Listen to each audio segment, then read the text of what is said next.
So now we're ready for part 2 of ScaleTrains.com. For those of you that didn't hear this morning, we have a wonderful relationship that started when Shane approached me and said, hey, can I have space at the train show? And I said, you absolutely could have space at the trade show. And that's how our relationship has gone ever since. So I really want to thank ScaleTrains.com, Shane, Holly, everybody down there for being our keystone sponsor. Thank you guys so much. And I know they've got a lot more they want to show you, so I'm going to immediately turn this right back over to Shane. So, Shane, it's all yours, bud. Well, thanks so much, John. It's great to be back with you again this afternoon. We certainly appreciate your hospitality. John, you're doing an awesome job. It's been a lot of fun to watch today and being behind the scenes here at Virtual Railfan. I want to thank them again for their hospitality. It's been a lot of fun to watch the crazy. A little bit different for us, right? Yes, very different. So, you know, before we announce what our next all-new museum quality locomotive is, we've been taking some questions online, and Drayton's going to ask a few of those. We'll let folks kind of tune in here for a minute. We'll answer a couple questions, and then we'll jump into what the announcement is. All right, Shane, so we've got a couple of questions through Facebook. Will you guys eventually do the Norfolk Southern Heritage ES44s?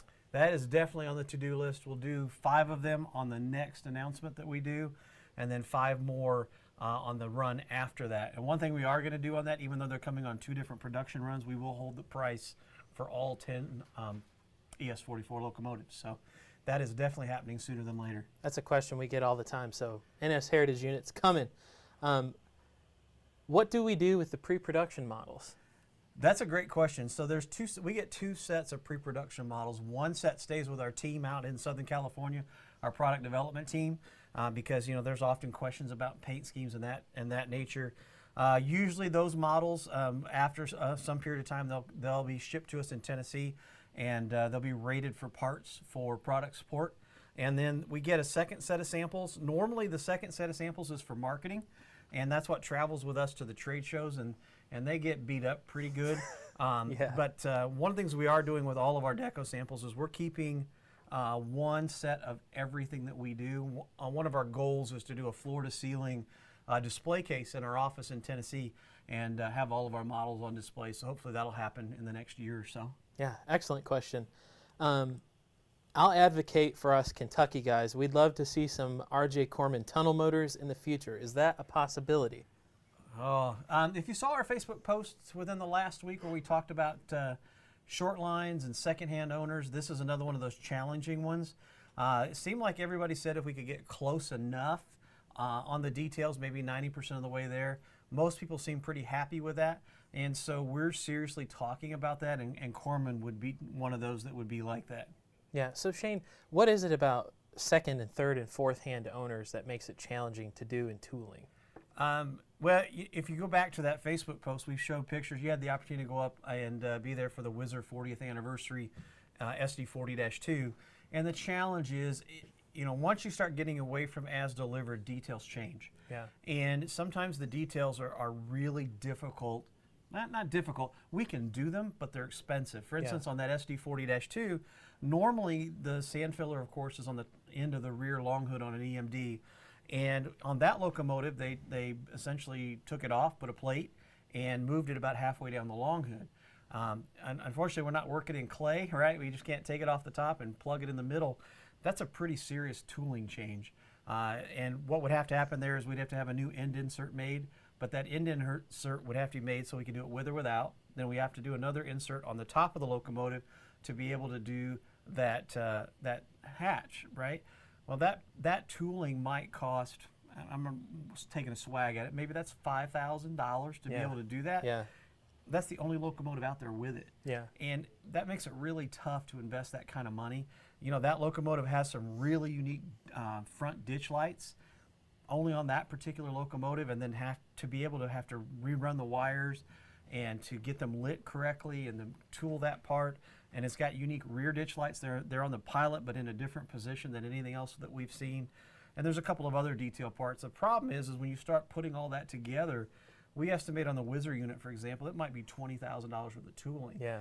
When you only sell a few hundred units, the economics come in, and it makes it really tough. But a lot of folks said if we could get close enough, they would be interested, and that's probably a pretty strong possibility for the for doing something like the Corman tunnel motors. So we're going to take a few more questions here on Facebook, but you're going to want to tune in next week on Tuesday evening.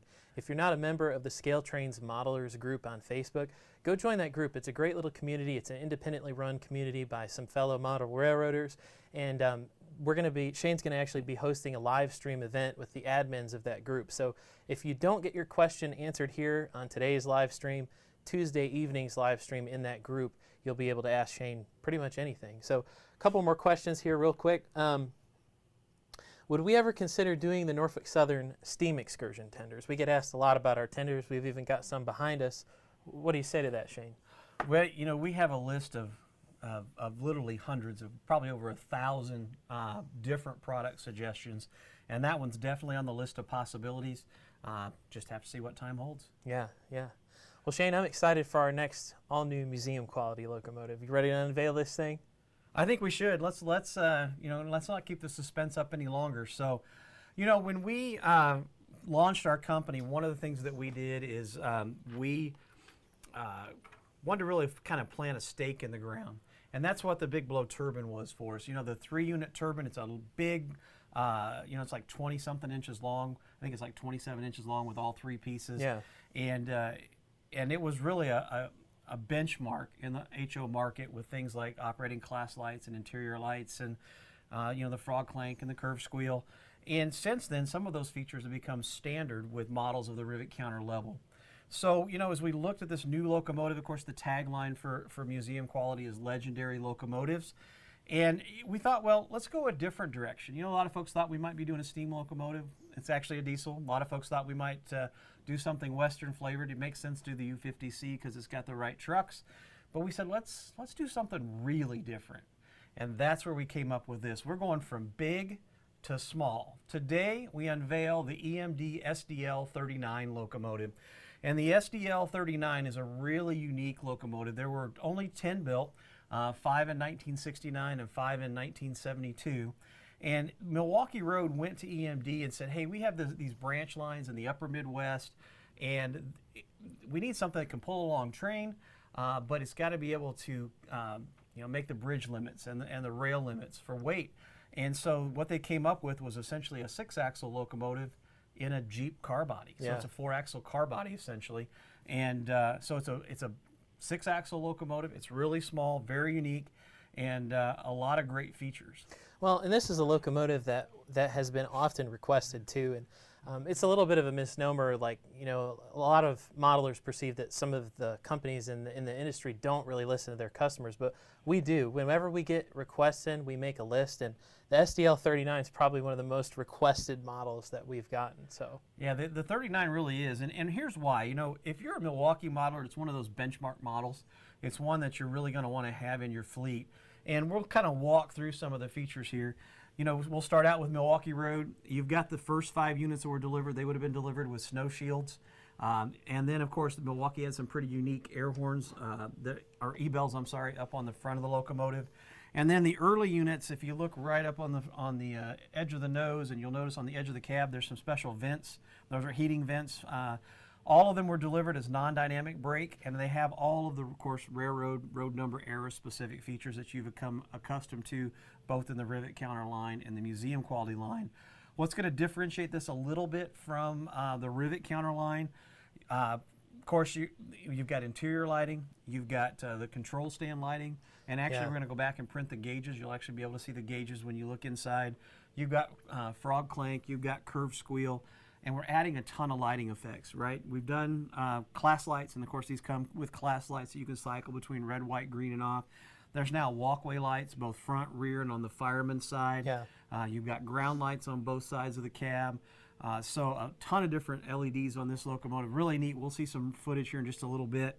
And then you've got the later delivery Milwaukees. That's going to be right here. Here on the sample we did, there was one little error. This actually shows like the snow shields would have been removed. They actually were delivered without them. We'll get that corrected for production. Milwaukee came back and added a different type of E-bell on the roof. You've got the operating beacon, of course. They also added the winterization hatches on the second group of production. So a little bit of variation between the two. And then as we step down on the table here, you know, Drayton, Sioux Line was purchased in Milwaukee, of course, and then they were kind of short-lived in that time frame. So what Milwaukee did is, Sioux Line did is they came back and they did what we affectionately called bandits. And they were just paint outs of all the logos, and then Sioux came back and stenciled on the Sioux and put their road numbers on them. We're doing 3 different versions, three road numbers, and within the 3 road numbers, you're going to get some paint variations between all 3. One of the big things that Sioux did is they moved the bell. They did away with the E-bell and went to a traditional steel bell right behind the cab. Yeah. And the E-bell, what's interesting about the Milwaukee E-bells is they actually were cassette tape. They put in a cassette tape player that would just go over and over and over and over again. It's a unique sound that you'll be able to hear on the Milwaukee units, but the bell, like Shane was saying, has been replaced and put behind the cab, so good feature to look out for. Another thing too, and we'll take a little closer look here in a second when we get to the WCs. The Milwaukee is really known for their short fuel tanks, so these have short fuel tanks. They actually added, as we got into the later ones, there's coupler or knuckles holders on the front of the fuel tank on some, as well as the rear of the fuel tank. Then they added extension tanks. We'll see that here in a second. So a little later in life, we went to the SDL-39 went to Wisconsin Central, and a couple of different eras here, and a couple of different paint schemes. You got an early era, and that's differentiated by not having ditch lights. And you'll notice that we're doing 2 different paint schemes. You've got the early cream scheme and the later deluxe gold scheme, both with the beacons and, of course, the bells that have been moved back. And you'll notice some color variances in the handrails between the 2, and some other unique features as you take a look at both of those models. What's really unusual is on the ditch light versions, and in the product video you've got Drayton was able to get some real footage from another fellow YouTuber, and these really strobe really quickly back and forth, and that's captured on the model. And of course you've got once again the cream scheme, and you'll also notice that the lettering on the earlier scheme is very non-standard for Wisconsin Central, just like the prototype. And then you've got the deluxe gold scheme, and even little variances like early on they would have had maroon all-weather windows, then this one has the silver and this one has the black, so making sure we get into that road number specific detail again. And then moving on down, this is our first international locomotive. Well, outside of North America, we've done some Canadian units. This is actually, and I'm probably going to butcher the name, but I'm saying FAPAZA. I'm not sure if I'm saying it right. I've heard some other people say FEPSA. I'm not quite sure, but this is a Chilean railroad, and very colorful, really neat. A couple of different variations in the paint schemes between the 2 road numbers, and probably the one thing that's going to stand out to everybody is you'll notice that the etched metal screens that go all the way around the windows, from the windshields to the cab sides, and that was a pretty special feature on those 2. You'll also notice that they moved the horn from the top of the cab back to the long hood, and actually put this really wide extension that helps it stand proud off of the long hood. And then you'll notice one of them has red bearing caps, one's got black bearing caps, and you'll notice some variations in the paint schemes on the nose. And then as I flip it around, one of the things too is here on the chain for the ratchet brake. The early ones you can see the chain, and then they came back and they added kind of a chain cover as protection for those 2. Well, another thing that's neat about those units, and the same thing with the Wisconsin Central versions with ditch lights, is not only are you going to be able to cycle through your class lights, but you're also going to have ditch lights. So the amount of LEDs in these locomotives are truly spectacular. When you actually see these locomotives, we're going to go live to Ed Painter's layout here in a little bit, but so you can actually see. But when you compare an SDL-39 next to, say, like a GP38-2, it really is about the same size, but you've got 6 axles. And to see it on video is one thing, but to see it in person, it really blows your mind just how small these locomotives. And then we're talking about those legendary features. Just the fact that we've been able to put so much into such a small package is pretty incredible. So let's go live. We've got Mark McAllister from Product Support. He is actually at Ed Painter's layout. You might have seen him earlier in the day when we unveiled the Kit Classics car. Mark is actually going to be showing the Milwaukee Road, the later Milwaukee Road version, and the Wisconsin Central version with ditch lights, so you guys can kind of see some of the features there. So let's go live to Mark at Ed Painter's. Live. Action. Hi, thanks, Shane. For those that may have missed our earlier broadcast, we're here in beautiful Northwest Georgia live at our good friend Ed Painter's house. Ed, thanks for having us. It's my pleasure to have you all here. Enjoy. Thank you very much. We're going to take a look at our brand new Museum Quality EMD SDL-39 and some of the features. I think you're really going to like it. Let's look.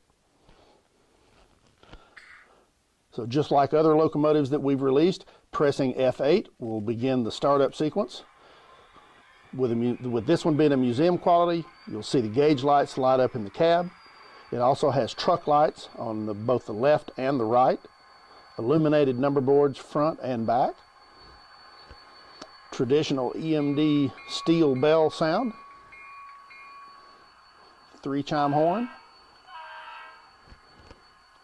F0 activates your headlights.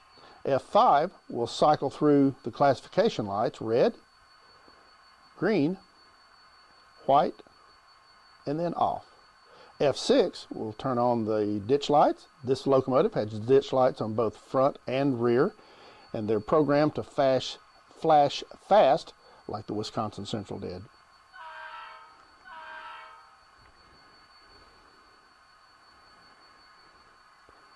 Going over and taking a look at the 586, those of you that are Wisconsin Central fans may also know that the Wisconsin Central locomotives came from the original Sioux Line locomotives and the Milwaukee Road.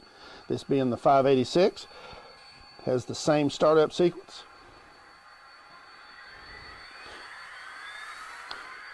Got F0 that activates the lights. You've got truck lights on the front, left and right of this locomotive, lighted number boards. You can also cycle through the classification lights on this one, just like you could on the Wisconsin Central locomotive. F7 activates the beacon on the top. 3-chime distinctive Leslie air horn for the Milwaukee Road. And F1 activates the tape-recorded bell that the Milwaukee Road used.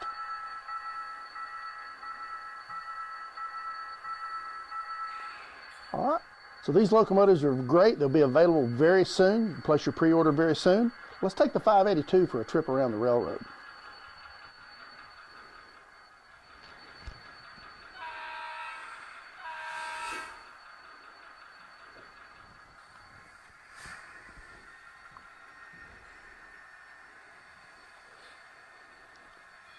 As the 582 starts, you'll hear the rail squeal and clank. That's a new feature on the ESU decoders. At slow speeds, you'll hear this. As the locomotive picks up speed and reaches mainline speed, then that sound goes away until you slow back down.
Thanks for joining us from Northwest Georgia here at Ed Painter's Layout on the ScaleTrains.com Virtual Railfan Network. I'm Mark McAllister.